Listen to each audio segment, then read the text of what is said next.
How's your day today, Sarah? Um, it's going all right. To be honest, it's actually been a pretty rough day. Um, I almost canceled, almost felt like I couldn't get myself here, but I'm here. So, Can you tell me more about why today is extra tough? um, I mean, it's honestly the same as I've described in the past. It's really just how it always goes. It starts with feeling kind of low and not really being interested in talking to people and isolating more and feeling like I'm feeling kind of poorly about myself and really just feeling absolutely down in the dumps. It's kind of hard to describe. It feels awful. So I'm hearing that you feel like isolating, you're having perhaps some negative self-talk, and you're feeling just really, really sad today. Was there any specific event that triggered that feeling? No, not particularly. I can't really point to it, and I kind of tried what you said last time and tried to, pinpoint like what could be leading me to feel this way, and honestly, it just comes, and I don't know what it is. Okay. What was the situation that you tried using what we were practicing on last time? With trying to figure out what was causing you to feel that way? What was the situation at that time? So I had gotten home from work and I had a pretty successful day. I felt like I was pretty productive and had worked pretty hard, but near the end of my shift, around like the last few hours, around 3 p.m., I just started to feel like a little more sluggish, and my concentration wasn't as great, and I started to slow down and really feel those like negative feelings coming in. And then when I got home and I was alone, it was a lot of negative self-talk and not wanting to go anywhere. And I had plans that night. Like I had somewhere I was really excited to go, and all of a sudden I wasn't excited to go anymore. And so I tried to use our exercise and what we did last time, and I wanted to get myself in high spirits again so I could be excited about the plans that I had with my family. And I think that it helped.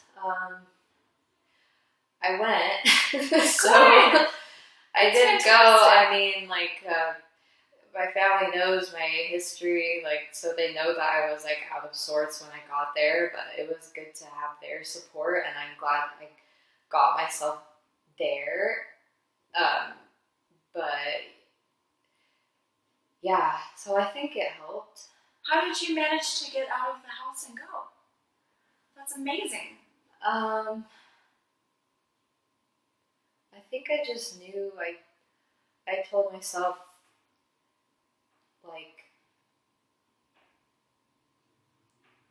that it's okay, that my family knows my struggles and that they will be there to support me. And my family, I love them, and I know they have my back, so I knew that they would be able to kind of hopefully scoop me up and make me feel better. And as we were there, as we were at dinner, kind of hanging out and talking, I slowly started to come out of it and feel like I was pulled out of it, and I was able to feel alive and feel present for that while. So yeah. It sounds like your family really provides you support when you're feeling down. And you feel comfortable and like you can open up to them about what you're feeling. And it sounds like they were able to help you get into a brighter space. Yeah. Does that sound right? They've definitely played that role for me many times in my life before. So I knew if I could just get myself there, that it would be better than being at home and definitely being alone. And it would just be worse if I was alone. So, getting myself there was a good thing. And they are a good support. I'm so proud of you for going and getting out of the house. I know that you've experienced challenges with that in the past, so great job actually going when you didn't want to. Thank you. I wanted to give you kudos as well for practicing the exercise that we discussed. So thank you so much for practicing that. That's great. That's really good. I wanted to try another exercise today to add to your toolkit. So the exercise is called STOP, and it stands for stop, take a breath, observe, and proceed. So I wanted us to work on that together so that we can use it in future situations when you're feeling negative or having negative thoughts. So in the experience you just described about feeling depressed and not wanting to leave the house and having negative self-thoughts, how could you use stop? What would stop look like in that type of situation? And I'll remind you what the letters mean. So stop, take a breath, observe, and proceed. How could you apply that to your situation that you were just describing? So stop, take a breath, observe, and proceed. What does observe look like exactly? Like what am I observing exactly? Yeah, so you'll observe your feelings and your emotions that you're experiencing. Mm-hmm. So after you've taken a breath, that's your mindfulness piece, you'll observe, okay, I'm having these negative thoughts and I'm also feeling quite depressed. And just recognize what might be causing that. And that's observing what you're experiencing and how it's affecting you. And then once you've accepted what you're experiencing, proceeding in a calmer, healthier space. Yeah. Okay. So stop. So I guess I'll try to apply it to something I normally experience. So usually I feel like my experience and issues come when I'm alone, or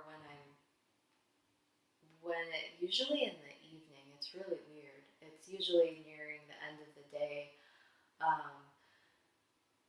So I think, stop. It sounds like that step is just in and of itself, just kind of like recognize that I'm maybe spiraling downward or going and sinking into some negative feeling. So just, okay, stop myself right there. And then, what was the second one? Take a breath. Take a breath. So, I'll physically just kind of like when it happened the time I told you, before dinner with my family, I was at work. It was around 3 p.m. So I would just kind of stop at my desk and I would take a breath and observe what's going on.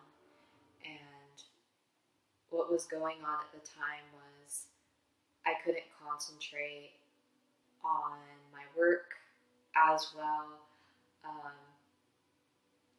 I kind of start to feel like fogginess in my brain, if that makes sense. Like I feel like sluggish, and it almost feels like a cloud in my head, and it's just I'm not as focused on my work. I feel like something is bombarding my brain, and it feels like heavy emotions.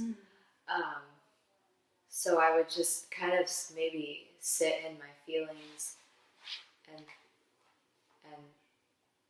maybe write down what I'm feeling, maybe like whatever it is, because it's kind of hard to define. It's more just feeling based, so maybe like despair, or maybe it feels like emptiness, or sometimes it feels like helplessness, like, oh, I just want to get out of this, I don't know what this is, so helplessness,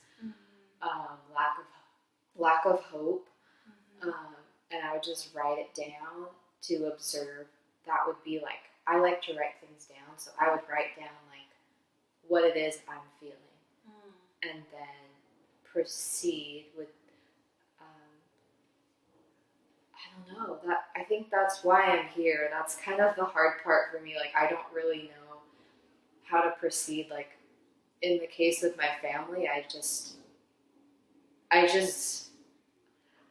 was them because they're my anchor. So I kind of used them as a reason to, like, if I could just get myself there, I'd be with people who love me. So, proceed for me in that situation looked like just get your feet up, get moving, get in the car, and get to a space where you can have support. Exactly. Well done. That was a perfect example of how you stop. Nice job. And again, you were so courageous for feeling that depressed and making yourself get to your anchor. So please recognize how hard that was for you. And that's fantastic that you were able to do it. So you've done it before, and hopefully in the future you'll know that you can do that again. That's fantastic. Just a couple more things before our time ends for today. So I wanted to ask about emotional regulation. So when you're feeling really depressed, you were able to get yourself to your family. But when your family isn't an option or you don't have plans already, what do you typically do when you feel depressed and hopeless, like you described?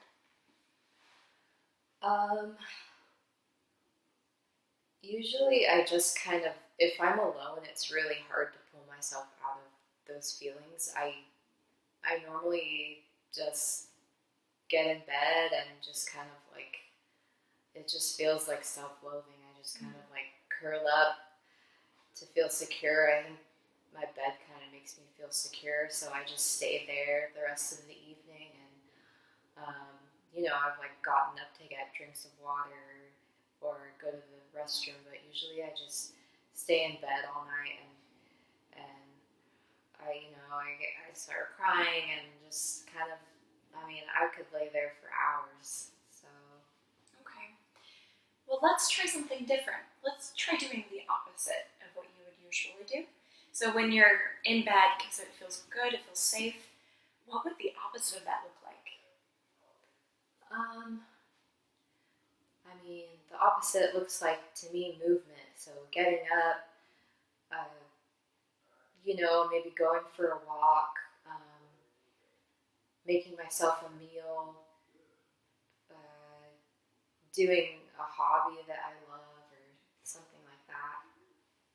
That's great. Those are all awesome options. So instead of being in bed, do the opposite. And what is a hobby you really enjoy? I really like to paint. I've always loved painting, and it makes me happy. So Could that be an option instead of staying in bed? Yeah, absolutely. I would love for that to be an option. Hopefully I can get myself to do it, but yeah. So in the future, just remind yourself to do the opposite. And what is the opposite of staying in bed? Oh, painting, right? Right. So there's a tool to add to your toolbox. Do the opposite. You learned about stop. I just wanted to finish up by giving you a little bit of homework as usual. So we have your DBT book here, and I wanted us to practice on identifying emotions. Mm-hmm. So the exercise that I'm hoping you can work on before our next session is right here. And you were describing a few minutes ago about having a hard time recognizing exactly how you were feeling. Mm-hmm. So this might help you be able to put a name to it. So perhaps while you're using stop and observing, you can do this exercise. Observe, go down the list, circle. Which emotions seem to match how I'm feeling currently? And that'll help you become more mindful about what you're experiencing. That sounds like a great idea, especially since I like to write things down. Mm. This is a pretty extensive list of adjective or emotions, so yeah, I think I can do that. Okay. Wonderful. So let's try to do that before the next session. And then you stop. Practice doing the opposite. So it sounds like you were able to get yourself to go get out of bed and go to your family's event last time. Mm-hmm. So you're able to do it. Now you have some additional tools to help you do it again. So awesome. I'm really proud of you, Sarah. I think you're making good progress. Thank you. Thank you so much.